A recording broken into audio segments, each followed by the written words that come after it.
오늘 이 시간에는 직권의 변화, 학습 목표, 지구계의 구성 요소를 알고 지구의 층상 구조를 설명할 수 있다입니다. 이 두 가지를 학습하면 되겠습니다. 오늘 이 시간에는요. 첫 번째, 지구계의 구성 요소를 알고요. 두 번째, 지구의 층상 구조를 설명할 수 있으면 되겠습니다.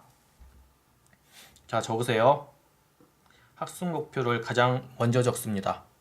오늘 이 시간에는 첫 번째 시간이므로 학습 목표, 직권의 변화, 학습 목표 이렇게 적는 뭘 적어야 될지 먼저 알려주겠습니다. 학습 목표를 적어야 됩니다.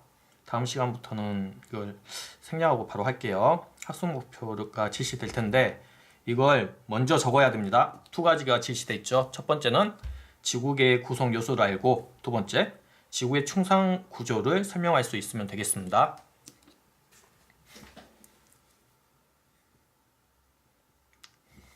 자, 적으면서 설명하겠습니다. 여러분들도 함께 적어보세요. 지구는 첫 번째, 지구의 구성 요소에 대해서 하겠습니다. 지구의 구성 요소.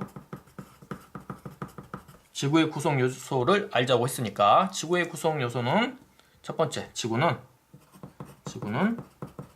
직권, 기권, 수권, 생물권, 외권으로 구성되어 있습니다. 외권 구성되어 있습니다. 총 몇 가지죠? 하나, 둘, 셋, 넷, 다섯 가지죠. 다섯 가지. 이 지라는 것은 뭐냐면요, 한자어로 땅지자죠. 땅을 말하는 거고요. 땅. 이 기라는 건 뭐냐면은 공기할 때 기입니다. 대기, 공기할 때 기권요. 대기권을 말하는 거고요. 그 다음에 수권. 이 수는 뭐냐면은 물숫자겠죠. 물에 해당되는 권이니까 뭘까요? 바다 아니면 호수, 강 이런 것을 말하겠죠. 생물권. 직권과 기권과 수권에서 거주하는 식물이나 동물들을 말하는 거겠죠. 생물이라고 하면 크게 식물과 동물을 말합니다. 직권과 기권, 수권에 다 있죠. 그 다음 외권은 뭘까요? 이거 외권을 한번 생각해 보라 그러면 잘 대답을 못 합니다. 지구 밖에 있는 게 전부 다 외권입니다. 이게 우리하고 무슨 상관이 있을까? 이렇게 질문하는 사람들이 있는데요. 상관이 있습니다. 이게 어떤 부분이 상관이 있을까요? 외란 말은 바깥 외자니까 어디 바깥일까요? 그렇죠. 지구 바깥입니다. 지구 바깥, 외권. 지구 바깥 쪽에 우리한테 지금도 영향을 미치고 있는 게 있어요. 거의 날마다. 그게 뭐죠? 지구 바깥에서? 태양이죠, 태양. 태양 에너지가 없으면 지구상에 있는 모든 생명체들이 절멸합니다. 멸종합니다. 또 하나, 뭐가 있을까요? 지구의 주인공이 여러 바뀌었는데, 여러분도 알다시피 공룡을 멸종시켰던 게 있었죠. 그게 뭐였죠? 공룡을 멸종시킨 게? 그렇죠. 해성 충돌이죠. 우린 그렇게 알고 있습니다. 현대 과학에서는 해성 충돌로 설명합니다. 밖에서 이렇게 지구를 때려버린 거죠. 그래서 우리 의지하고는 상관없이 바깥쪽에 있는 어떤 외권에서 지구에 영향을 미칠 수 있다 해서 지구는 이렇게 직권, 기권, 수권, 생물권, 외권 이 다섯 가지로 나눕니다. 그러면 하나하나에 대해서 한번 구체적으로 알아보겠습니다. 직권. 자, 직권은 우리 교과서에도 있어요. 암석이나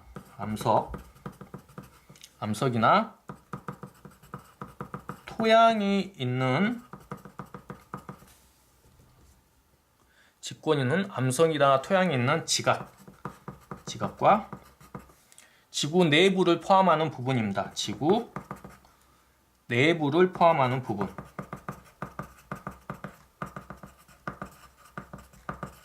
는 지구 내부를 포함하는 부분입니다. 직권, 암석과 토양이 있는 지각이고요. 지각. 우리가 알고 있는 돌이라고 하죠. 이제 돌이라고 하면 안 되고요. 돌멩이, 자갈, 이런 암석. 그다음 토양. 그 돌멩이들이 부서져서 만들어진 게 흙입니다. 토양에 있는 지각. 그것을 지각이라고 해요. 우리가 밟고 있는 땅을요. 그다음에 지구 내부까지 우리가 가보진 않았지만 지구 내부 앞으로 학습하게 될 지각 안에 있는 멘틀, 외핵, 내핵 이런 부분들을 지구 내부라고 합니다. 이것을 직권이라고 합니다. 직권. 암석이나 토양에 있는 지각과 지구 내부를 포함하는 부분입니다. 두 번째, 기권입니다. 기권. 자, 기권은 구체적으로 어디까지 공기덩어리일까요? 어디까지의 공기덩어리를 기권이라고 하냐면 지구에 어떤 거대한 힘이 있는데 그걸 중력이라고 해요. 중력이 미치는 그 부분이 어디까지일까? 끝은 있어요. 그런데 구체적으로 어디까지라고 하냐면 지표면으로부터 그 중력이 미치는 범위가 있어요. 지구가 끌어당기는 힘이 미치는 범위, 그 공기덩어리를 끌어당기는 힘의 범위를 어디까지 이렇게 했냐면 약 1000km까지 했어요. 1000km. 1000km 높이까지 대기층. 이거 숫자를 너무 의식하지 마세요. 이 정도 있다라고만 생각하고 적으면 됩니다. 지표면으로부터 약 1000km 높이까지 대기층입니다. 지구 반지름이 약 6400km인데 6400km 약 6분의 1 정도 되네요. 지구가 이렇게 있으면 6분의 1? 한 이 정도. 약간 그 사과 껍질이라고 한다면 사과라고 비유를 하면 사과 껍질보다 사실은 더 얕다고 해요. 그때 대기층을 기권이라고 합니다. 세 번째, 수권입니다. 수권은 어디를 구체적으로 이야기하냐면 바다. 지구에서 물이 가장 많은 곳이 바다입니다. 바다. 그 다음에 강, 호수 등입니다. 대부분이 바닷물이고요. 대부분이 바닷물이고 빙하와 강, 지하수 등을 포함하기도 합니다. 바닷물이 제일 많고요. 그 다음에 빙하, 강, 지하수 등을 포함합니다. 바닷물 다음으로 많은 게 우리가 먹는 물, 이게 먹을 수 있는 물인가 아닌가 이렇게 나눕니다. 바닷물이냐 바닷물이 아니냐. 바닷물이 아닌 것 중에서 제일 많은 건 빙하입니다. 빙하. 자, 이렇게 수권이라고 하면 한자어로 물 숫자죠. 바다, 강, 호수 등을 말합니다. 이게 수권입니다. 그 다음에 생물권.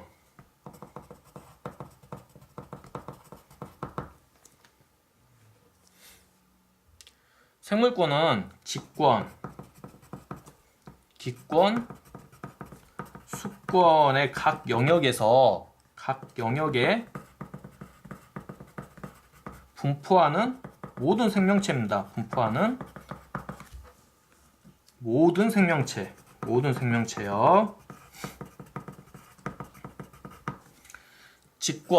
직권에 사는 생명체가 어떤 게 있을까요? 너무나 많죠. 식물들도 있겠고 동물들도 있고 그 위에 붙어 사는. 기권에 사는 생명체가 뭐가 있을까요? 기권에 뭐가 사나요? 새들, 또 씨앗들 이렇게 막 바람에 날려가죠. 또 뭐가 있을까요? 기권에서 사는 생명들이 대부분 새들인가요? 아니면 세균 크기의 뭐 박테리아나 이런 것들, 씨앗들 공기 중으로 날아가죠. 그다음에 수권 뭐 바다에서 가장 많은 생명체가 존재하기 때문에 뭐 수권 당연히 들어가겠고요. 생물권이라고 한다면 직권, 기권, 수권의 각 영역에 포함하는 모든 생명체를 말합니다. 이게 생물권에 해당됩니다. 다섯 번째, 외권입니다. 외권. 이 외자라는 말은 한자어로 바깥 외자입니다. 어디 바깥이었을까요? 그쵸, 지구 바깥입니다. 지구 바깥. 외권.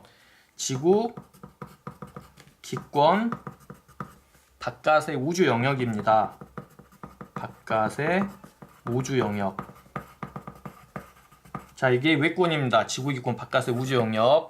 이 우주 영역이 도대체 우리하고 무슨 관련이 있는 건가? 관련이 있으니까 그런다고 했었죠. 뭐 태양도 지구 바깥쪽에 있어서 이거 없으면 식물도 광합성 못해서 다 죽습니다. 그리고 추워서 죽고요. 혜성이나 소행성 이런 것들이 충돌하면 우리 지구가 또 마찬가지로 멸종을 겪게 되고요. 우리 의지와는 상관없이 뭐 지구 밖에 있는 또 다른 태양, 그러니까 뭐 초신성이라고 들어봤죠. 이런 것들이 한번 터지면요, 우리 의지와 상관없이 생명체들은 멸종합니다. 그래서 이제 최신 과학에 의하면 이 외권도 우리에게 영향을 미친다는 사실을, 지구에 영향을 미친다는 사실을 이제 알게 됐습니다. 자, 이렇게 5개 영역이 합해서 이걸 싸잡아서 뭐라 그러냐면요. 이 5개 영역을 직권, 기권, 수권, 생물권, 외권 이것을 서로 영향을 주고받는다라고 해서 지구계라고 합니다. 지구계. 자, 이 계는 뭐 계 모임 할 때 그 계자가 맞습니다. 그래서 지구계 구성 요소는 지구계 구성 요소는 서로 영향을 이게 중요합니다. 서로 영향을 주고받음으로 지구계라고 합니다. 지구계를 이룬다라고 합니다. 이룬다. 지구계입니다. 기권과 직권, 수권, 생물권, 외권 서로 이렇게 독립되어 있는 것처럼 보이지만 서로 영향을 줍니다. 기권, 여기 볼까요? 기권이 직권에게, 그다음에 마찬가지로 직권이 또 수권에게, 직권이 생물권에게, 직권이 외권에게, 외권이 직권에게 반대로도 마찬가지입니다. 자, 이게 바로 지구계입니다. 그러면 문제를 한번 풀어보겠습니다. 적어보세요. 문제도 지구계에 관한 설명으로 옳지 않은 것. 문제는 앞으로 Q라고 할게요. 퀘스천 아니면 퀴즈. 그래서 Q입니다. 지구계에 관한 설명으로 옳지 않은 것.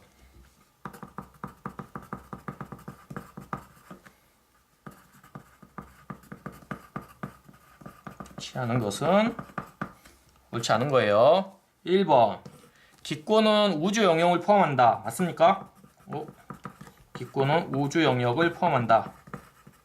우주 영역을 포함한다. 맞나요? 우주 영역을 포함한 게 무슨 권이죠? 외권이죠. 벌써 나와버렸네. 옳지 않은 거 1번. 기권은 우주 영역을 포함하지 않습니다. 지표면에서 1000km까지죠. 2번. 외권은 기권 바깥의 영역이다. 맞죠? 외권은 기권 바깥 영역이다. 바깥 영역이다. 맞습니다. 세 번째. 생물권은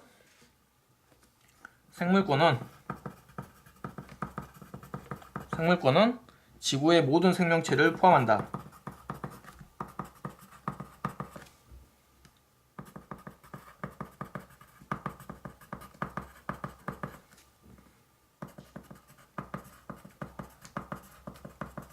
생물권은 지구의 모든 생물체를 포함한다. 맞습니다.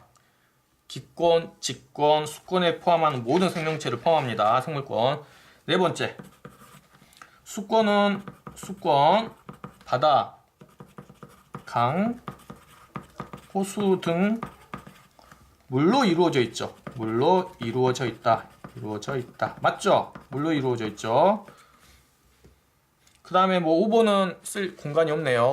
5번은 지구의 직권에 관한 설명을 하겠죠. 여기에 빠져있는 게 직권이니까. 그래서 제가 시험 문제를 낸다면 이런 식으로 냈을 겁니다. 직권은 지구의 겉부분인 지각과 지구 내부를 포함한다. 우리가 적었던 거 가지고 이렇게 제가 시험 문제를 냅니다. 노트 필기가 바로 시험 문제라고 생각하세요. 똑같이는 안 내겠지만 조금 변형해서 낼 겁니다. 자, 오늘 이렇게 해서 지구계의 구성 요소를 간단히 알아봤고요. 다음에 이어서 지구의 층상 구조에 대해서 바로 설명을 할게요. 지구의 층상 구조.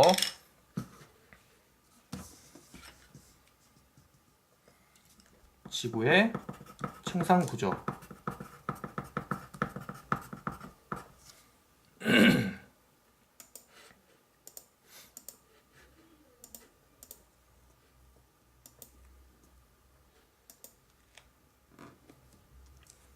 지구의 층상 구조입니다.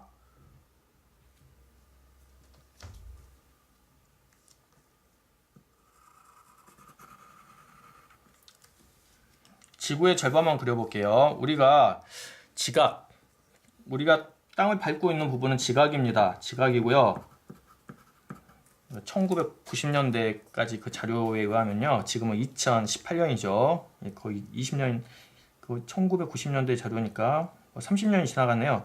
그래봐야 아직까지는 20km도 못 뚫었답니다. 여기 지각에서 지구 중심까지 거리가 6,400km인데 아직 20km도 못 뚫었대요. 그 이유가 뭘까요? 계속 파봤는데 너무 단단한 물질이 있어서 이렇게 계속 이렇게 뚫다 보니까 이게 닳아져 버린대요. 그 시추하는 그 끝부분을 그 다이아몬드를 꽂아서 하는데 그 다이아몬드가 닳아져 버린대요. 깨져 버리죠. 더 정확한 표현은 깨진다는 표현인데, 그래서 20km 이상을 아직 파본 적이 없다는다, 인류가. 그래서 실제로 지구 안까지 파본 건 없어요, 지금까지 현대 과학으로는요. 그래서 이게 가장 확실한 방법은, 지구 안이 어떻게 생겼는가 가장 확실한 방법이 뭘까요? 지구 안이 어떻게 생겼는가 확실한 방법, 가장 직접적이고 확실한 방법은 뭐가 있을까요? 그렇죠, 지구 중심까지 뚫어보면 됩니다. 지구 중심까지 뚫어보면 됩니다. 뚫어보면 가장 확실합니다. 근데 아직까지는 20km도 안 돼요. 못 뚫었어요. 그 이유는 지구 내부가 너무 단단해서 그런다고 합니다. 그러면 가장 확실한 방법은 뚫어보면 되는데 그게 안 되니까 우리 어떻게 해야 될까요? 그게 안 되니까 실제로 뚫어보는 방법을 시추법이라고 해요. 시추법. 뭐 석유나 뭐 이런 것들 캘 때 바닷속에서 막 뚫어요. 그거 똑같습니다. 원리는 어떻게 하냐면은 이제 시추법까지 한계가 있으니까 우리가 이제 알 수 있는 방법은, 지구 내부를 알 수 있는 방법은 화산 폭발할 때 그 마그마나 이런 것들이 지구 내부에 분출하잖아요. 그걸 분석을 해서 알아내는 방법이 있어요. 그걸 분석해서 알아내는 방법이 있고, 또 하나의 방법은 우리 마치 그 병원 가면은 이렇게 CT 촬영할 때, 엑스레이 촬영인가요?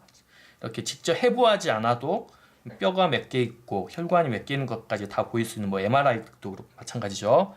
그런 방법이 있습니다. 그런 방법, 지구 내부까지 뚫지 않고도 알 수 있는 방법, 이걸 간접적인 방법이라고요. 간접적인 방법.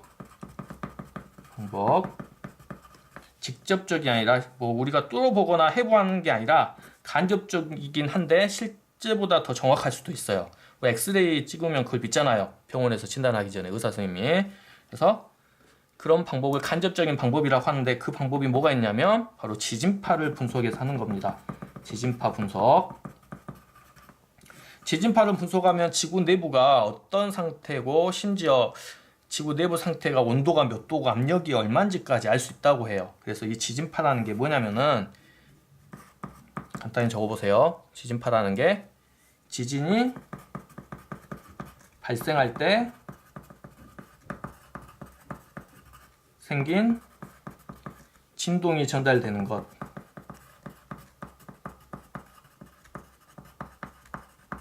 이걸 지진파라고 합니다. 지진파요. 그래서 이 지진파 분석을 통해서 이제 지구 내부를 아는 건데요.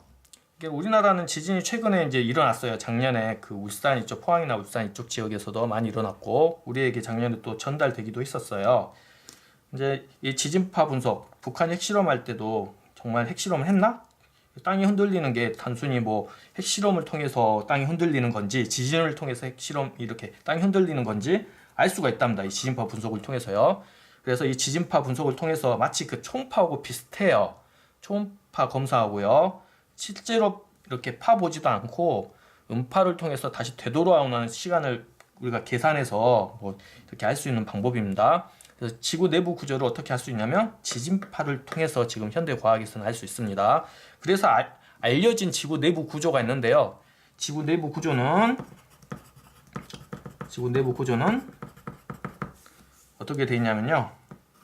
이 피자를 생각해도 되겠지만 이렇게 한번 그려보세요. 지구 내부 구조는 가장 겉부분인 지각이 이거 한 줄밖에 안 돼요. 그 다음에 제일 많은 게, 좀만 더 파봤더니 여기서부터 여기까지가 멘틀입니다. 멘틀이고요. 그 다음에 핵이 두 개로 쪼개져요. 외핵과 내핵. 그래서 지구 내부 구조는 이렇게 크게 네 개로 이렇게 나눠집니다. 이 얇은 부분, 지구의 가장 겉부분인 지각과 지구의 가장 많은 부피를 차지하는 멘틀, 그 안에 있는 핵인데 핵은 외핵과 내핵으로 이렇게 구성되어 있습니다. 지구의 내부 구조는 크게 지각, 멘틀, 외핵, 내핵으로 층상 구조를 이룹니다. 층상 구조를 이룬다. 이거 직접 파서 알 수 있었던 게 아니에요. 지진파라는 걸 통해서 알 수 있었던 겁니다. 지각, 멘틀, 외핵, 대핵. 우리는 아직 멘틀까지 파보지도 못했어요. 지각에서 지금 이렇게 지금 멈추고 있어요. 그러면 이 4개의 층상 구조, 4개의 특징에 대해서 알아보겠습니다. 이걸 어떻게 알았냐면 다시요. 지구 내부가 지각과 멘틀과 외핵, 내핵으로 됐는지, 이 안이 뭐 고체인지 액체인지, 온도는 몇 도가 압력은 몇 도인지 어떻게 알았냐면요. 지진파 분석을 통해서 알았어요. 지구 내부 구조는 지진파 분석을 통해서 알았습니다. 지진파 분석. 지진파 분석 간단히 설명할까요? 예를 들어 이런 겁니다. 이게 파동인데요. 지각에서 어떤 강제로 폭탄을 터뜨려요. 그럼 퉁 하고 그 충격파가 진행되겠죠. 그래서 간단한 물질로 다시 되돌아오는 그 시간을 측정합니다. 그래서 이 되돌아오는 시간, 지각과 외핵까지의 그 걸리는 시간을 측정을 해서 두께를 측정을 합니다. 아주 원리는 간단합니다. 자, 이렇게 해서 멘틀의 두께가 얼마고 외핵의 두께는 얼마고 내핵의 두께는 얼마다라는 걸 알았습니다. 사람들이요. 그렇다면 지각. 지구의 가장 겉부분입니다. 지각. 지구의 가장 겉부분으로 고체 상태입니다. 고체 상태이며 크게 대륙 지각과 해양 지각으로 나눕니다. 대륙 지각과 해양 지각으로 구분을 합니다. 구분. 지각이 2개입니다. 해양 지각이라고 하면 바닷속 안에 있는 지각을 말합니다. 우리가 본 적은 없겠죠. 바닷속에 숨겨져 있으니까. 이게 언제 보냐면, 언제 볼 수 있냐면 해양 지각이라는 걸 바닷물이 마르거나 아니면 이 바다에 해당되는 해양 지각이 이렇게 융기를 할 때 볼 수가 있습니다. 이 해양 지각은. 아니면 잠수를 해서 보는 방법밖에 없고요. 우리 육안으로 보려면 바닷속에 들어가야 됩니다. 이 해양 지각. 대륙 지각과 많이 다르대요. 해양 지각이. 그래서 이 대륙 지각의 평균 두께가 약 35km 정도 된다 그러고요. 해양 지각은 약 5km. 대륙 지각이 훨씬 더 두껍죠. 그래서 우리 교과서에서도 나와 있지만 한번 간단하게 그릴 수 있으면 여러분들이 그려봐야 돼요. 이 사실을 알아야지만 우리가 실험할 수도 있고 다음에 뭐 탐구 활동 이런 것들을 할 수가 있습니다. 이렇게 그려보면요. 교과서에 있는 겁니다. 한번 그려보세요. 여러분들 어렵진 않습니다.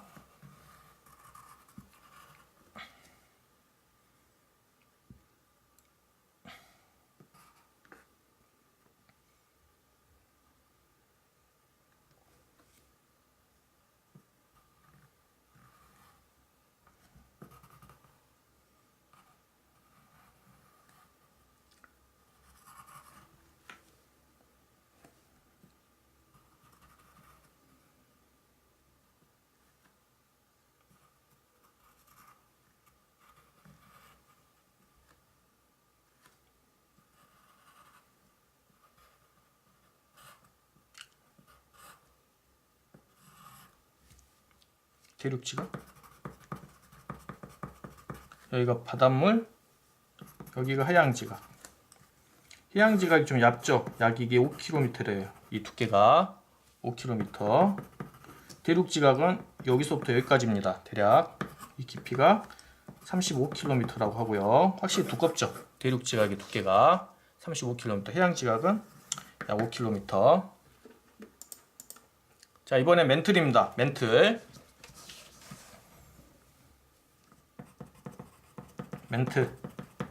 지각 아래에서 약 2,900km입니다. 약 2,900km. 숫자까지 암기할 필요는 없어요. 대략 이 정도다라고 여러분들이 나중에 만들기 할 때 알 수 있습니다. 약 2,900km까지 부분이고요. 지각 아래에서요. 부분이고 여기서 중요한 건 지구 전체 부피의 숫자는 아니에요. 약 80%를 차지합니다. 제일 많아요. 지구 전체 부피 중에 제일 많은 게 멘틀입니다. 80%를 차지하고 고체 상태입니다. 고체 상태입니다. 그런데 여기는 우리가 알고 있는 그 고체 상태, 딱딱한 그 고체 상태기보다는 그 우리가 먹는 그 두부 있죠. 두부나 묵이나 젤리 그런 상태라고 알려져 있어요. 이거를 이제 과학에서는 고등학교 가서는 그것도 이제 고체라고 분류를 했어요. 두부, 묵, 젤리 이런 상태예요. 이 멘틀은요. 그래서 중요한 거는 멘틀에서 지구 전체 부피의 약 80% 제일 많이 차지합니다. 지구에서 멘틀이. 그 다음에 핵. 자, 핵은 크게 두 가지가 있습니다. 외핵과 내핵이 있고요. 내핵. 핵은 이제 멘틀 아래에서부터 지구 중심까지를 말합니다. 멘틀 아래에서부터 지구 중심까지. 외핵은 액체 상태라고 알려져 있고요. 내핵은 고체 상태로 알려져 있습니다. 이걸 어떻게 알 수 있었는가는 그 지진파를 분석을 통해서 알았다고 합니다. 외핵은 액체 상태고요. 내핵은 현재 고체 상태로 이렇게 알려져 있습니다.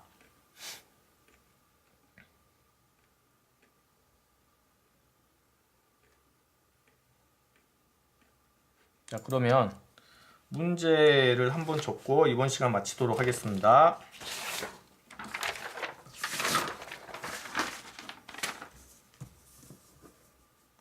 퀴즈. 지구 내부 구조에 대한 설명 중 시험 문제는 이렇게 낼 거예요. 지구 내부 구조에 관한 설명으로 옳지 않은 거 하는 것은 지각은 지구의 가장 겉부분이다. 맞습니까? 지각은 지구의 가장 겉부분이다. 맞죠? 겉부분. 2번. 멘틀은 고체 상태로 이루어져 있다. 맞죠? 고체 상태로 이루어져 있죠. 이루어져 있다. 3번. 핵은 지구 전체 부피의 약 80%다. 이거 어디에 해당되는 용어죠? 지구 전체 부피의 약 80% 차지. 가장 부피가 많은 게 멘틀이라고 했죠. 옳지 않은 거 바로 나왔네요. 3번. 4번. 외핵은 아까 이거 가지고 선생님이 문제를 이런 식으로 만들어요. 크게 변하지 않습니다. 외핵은 액체 상태, 내핵은 고체 상태. 맞죠? 근데 시험 문제에서 제가 이제 문제를 바꾼다면 뭐 외핵은 고체, 내핵은 액체 상태 이렇게 바꿨을 수도 있겠죠. 문제는 똑같이 내진 않습니다. 5번. 지각은 두 가지 종류 지각이 있었죠. 대륙 지각과 해양 지각으로 구분한다. 맞죠? 구분. 그래서 정답은 3번이 되겠습니다. 핵은 지구 전체 부피의 약 80%를 차지한다. 오늘은 여기까지 하겠습니다.